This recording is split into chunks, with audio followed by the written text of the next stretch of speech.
موعد مباراة الأهلي وصن داونز القادمة في دوري أبطال إفريقيا والتوقيت والقناة الناقلة للمباراة. متابعينا الكرام، في البداية ما تنسوش تدعمونا بلايك للفيديو والاشتراك بالقناة وتفعيل زر الجرس. يستعد الفريق الأول لكرة القدم بنادي الأهلي لخوض مواجهته من العيار الثقيل في الجولة المقبلة من دوري أبطال إفريقيا أمام صن داونز الجنوب إفريقي. ويحل الأهلي ضيفا على صن داونز في الجولة الرابعة من دور المجموعات بدوري أبطال إفريقيا، ويسعى المارد الأحمر لتحقيق الانتصار الثاني له في دور المجموعات ليحافظ على حظوظه في التأهل لدور الثمانية بعدما حصد أول 3 نقاط بالفوز على القطن الكاميرونية.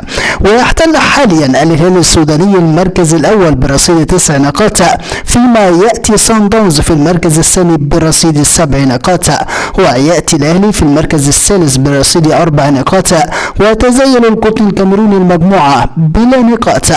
أما عن موعد المباراة، تقام مباراة الأهلي وصن داونز في الجولة الرابعة من دور المجموعات بدور الأبطال يوم السبت المقبل الموافق 11 مارس الجاري، وستنطلق صافرة بداية المباراة في تمام الساعة 2 ظهرا بتوقيت الجزائر والمغرب وتونس، 3 عصرا بتوقيت مصر وفلسطين والأردن وسوريا والسودان ولبنان وليبيا، 4 عصرا بتوقيت السعودية والعراق والكويت وقطر والبحرين واليمن، 5 مساء بتوقيت الإمارات وسلطنة عمان.